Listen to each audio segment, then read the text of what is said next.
Dear students, अस्सलाम वालेकुम। आज की इस क्लास में हम बात करेंगे सेकेंड ईयर फिजिक्स के एक बहुत ही इंपॉर्टेंट टॉपिक एडियाबेटिक प्रोसेस के ऊपर। ये adiabatic process first law of thermodynamics की आखिरी एप्लीकेशन है। और अगर आपने इससे पहले मेरे लेक्चर नहीं देखे तो मैं बाकी तमाम तीनों एप्लीकेशंस को भी कवर कर चुका हूँ, और ये उस सीरीज का लास्ट पार्ट है। तो अगर आप बाकी तमाम प्रोसेसेस को समझना चाहते हैं या फर्स्ट लॉ ऑफ थर्मोडायनेमिक्स की अंडरस्टैंडिंग बनाना चाहते हैं तो पहले वो लेक्चर्स देख लें। एडायाबैटिक प्रोसेस को समझने के लिए सबसे पहले आपको इसके नाम पे गौर करना होगा, और साथ साथ ये रिकॉल करना होगा कि पिछले हमने जो तीनों प्रोसेसेस पढ़े वो क्या थे। देखिए, इससे पहले मैंने आपको एक प्रोसेस पढ़ाया था जिसका नाम था आइसोबैरिक। Isobaric process.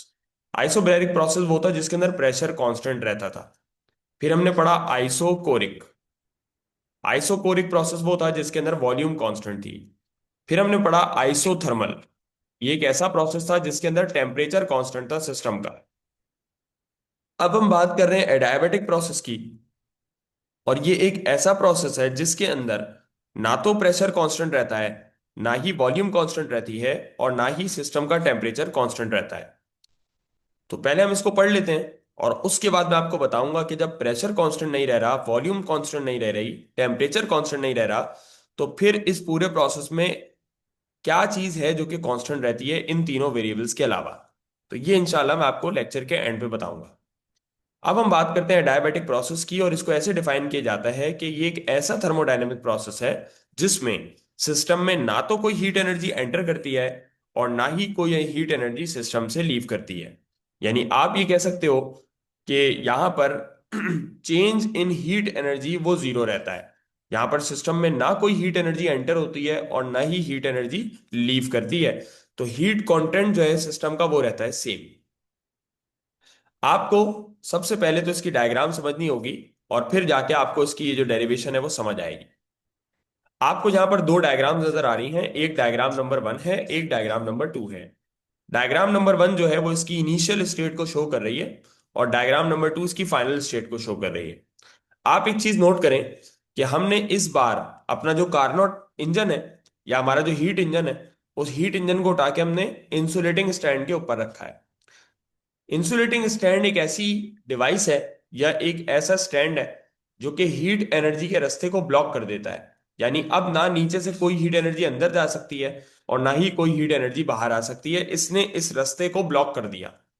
बाकी आपको पता है कि इंसुलेटिंग स्टैंड से इसकी बेस कवर हो गई है। इसके अलावा बाकी जो इसकी तीन साइड्स हैं वो तो वैसे ही इंसुलेटेड है, क्योंकि उसके ऊपर इस तरह से मैंने आप देखें कि डिजाइनिंग भी की हुई है जो शो कर रही है कि यहाँ पे इंसुलेशन हुई हुई है। तो अब हम ये कह सकते हैं कि ये जो हमारा हीट इंजन है जो ब्लैक कलर से बना हुआ है, ये चारों तरफ से इंसुलेटेड है। तीन साइड्स तो इसकी वैसे भी इंसुलेटेड थी, और नीचे से अब इंसुलेटिंग स्टैंड के ऊपर रखा हुआ है। यानी चारों तरफ से ना इसमें हीट एनर्जी एंटर करेगी और ना ही इसमें से हीट एनर्जी लीव कर सकती है। और आपको अभी नजर आ रहा है कि इसके अंदर एक गैस भरी हुई है, उसके मॉलिक्यूल्स नजर आ रहे हैं, और हमने इसकी छत के ऊपर तीन लोड रखे हुए हैं। देखिए, ना अभी इसकी छत नीचे आ रही है ना छत ऊपर जा रही है। इसका मतलब यह है कि मॉलिक्यूल्स ने इन तीनों लोड्स को, इन तीनों वेट्स को बैलेंस किया हुआ है। और अभी अंदर के प्रेशर की बात करें तो प्रेशर है P1, अंदर का वॉल्यूम है V1, और अंदर का टेम्परेचर है T1। अच्छा, अब क्या होगा अगर मैं यहां से इसके जो दो लोड्स हैं उनको हटा दूं। जैसे ही मैं इन दोनों लोड्स को हटाऊंगा और बाहर का लगने वाला जो लोड है, जो लोड लग रहा है यहां से, उसको कम करूंगा, तो आप ये देखेंगे इस डायग्राम में नजर आ रहा है लोड तो कम हो गया। और जैसे ही लोड कम हो जाएगा तो अंदर के मॉलिक्यूल्स क्या करेंगे, अंदर के मॉलिक्यूल्स इसकी छत को उठाकर ऊपर ले जाएंगे।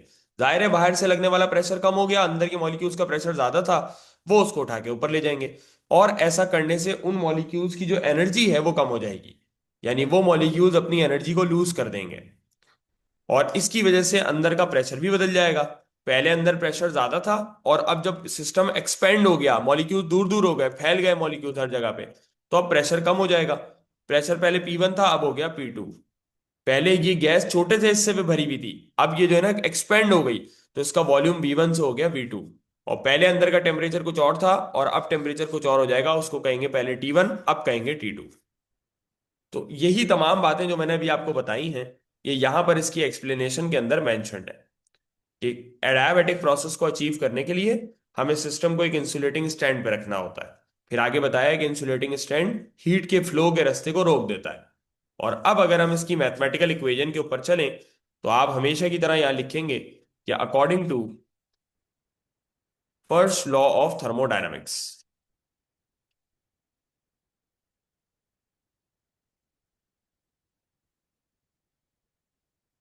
फर्स्ट लॉ ऑफ थर्मोडायनामिक्स के हिसाब से आपको पता है कि हमारी जो इक्वेशन बनती है वो ये होती है delta Q is equal to delta U plus delta W. ये होती है हमारी मेन इक्वेशन। जैसे मैंने आपसे कहा था, पहले भी कई दफा बता चुका हूं कि जो डेल्टा क्यू है यहाँ पे वो हीट को शो कर रहा है। और हमें ये बात पता है कि सिंस इस पूरे टॉपिक के अंदर एडियाबैटिक प्रोसेस के अंदर हीट में कोई चेंज नहीं आया, ना हीट एनर्जी एंटर हुई ना लीव हुई, इसका मतलब यह है कि डेल्टा क्यू की वैल्यू जीरो होगी। हीट एनर्जी यहां पर हीट एनर्जी में आने वाला चेंज जीरो होगा। तो ये डेल्टा क्यू की वैल्यू जीरो अगर मैं पुट कर दूं in equation one, equation one में रख दूं, तो क्या होगा जी? आप देखें इक्वेशन नंबर वन में यहां आ जाएगा जीरो, फिर ये आ जाएगा डेल्टा यू, फिर आ जाएगा डेल्टा डब्ल्यू। अब आप ये देखें, अगर मैं इस u को दूसरी तरफ ले आऊं तो डेल्टा डब्ल्यू यहां बचेगा और यहां आ जाएगा माइनस डेल्टा यू। अब अगर मैं इसको घुमा के लिख लूं तो ये बनेगा delta W is equal to minus delta U. अब ये इक्वेशन जो हमें मिली है ये क्या बता रही है? ये इक्वेशन ये बता रही है कि जब भी कभी वर्क डन परफॉर्म होगा, जब भी कभी वर्क डन परफॉर्म होगा तो उसकी वजह से इंटरनल एनर्जी जो होगी उसमें चेंज आएगा। और वो जो चेंज होगा वो ऐसा होगा कि अंदर मॉलिक्यूल्स की इंटरनल एनर्जी डिक्रीज हो जाएगी। तो माइनस साइन यहां शो कर रहा है डिक्रीज होने को। अब जरा मैं आपको ये बात यहां पर एक्सपेरिमेंटली समझाता हूं। देखें, ये जो आपको यहां पर इसकी फाइनल स्टेट नजर आ रही है, उसमें जैसे ही आपने बाहर का लोड कम किया तो छत ऊपर की तरफ चली गई। छत जब ऊपर की तरफ चली गई तो अंदर के मॉलिक्यूल्स का एनर्जी लेवल कम हो जाएगा, उनकी इंटरनल एनर्जी डिक्रीज हो जाएगी। यही बात हमें यहां पर नजर आ रही है कि जैसे जैसे वर्क परफॉर्म हो रहा है उनकी इंटरनल एनर्जी डिक्रीज हो रही है। सो ये थी इसकी मैथमेटिकल इक्वेशन। अच्छा, अब अगर हम इसके ग्राफ की तरफ चलें तो इसके ग्राफ की अगर हम बात करते हैं, वो भी दो चीजों के दरमियान बनेगा, प्रेशर और वॉल्यूम के दरमियान।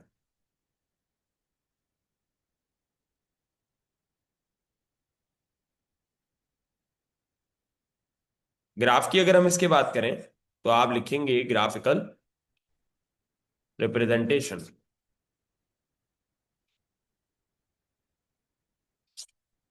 इसका ग्राफ भी पिछले वालों की तरह दो एक्सिस पे बनेगा, एक तरफ प्रेशर होगा और एक तरफ वॉल्यूम होगा। मैंने आपको हमेशा ये बताया है कि ग्राफ बनाने के लिए आप सबसे पहले एक पॉइंट कहीं पे भी लगा लें। तो एक पॉइंट आपने यहां लगा लिया और इसको कहा पॉइंट नंबर वन। ये पॉइंट नंबर वन क्या कर रहा है? ये आपको फर्स्ट इनिशियल स्टेट के बारे में, यानी ये इनिशियल कंडीशन है। ठीक है। अब हमने देखा कि यार जैसे ही हमने बाहर का लोड हटाया था तो प्रेशर डिक्रीज हो गया था, और प्रेशर डिक्रीज हो गया था और वॉल्यूम इंक्रीज हो गई थी। सिस्टम हमारा एक्सपेंड हुआ, हमारा सिस्टम एक्सपेंड हुआ जिसकी वजह से प्रेशर डिक्रीज हो गया और वॉल्यूम इंक्रीज हो गई। तो इसका जो ग्राफ होगा बेटा वो कुछ इस तरीके से बनेगा, कर्व होगा और नीचे की तरफ होगा। और ये जो दूसरा वाला पॉइंट है ये इसकी फाइनल स्टेट को शो करेगा।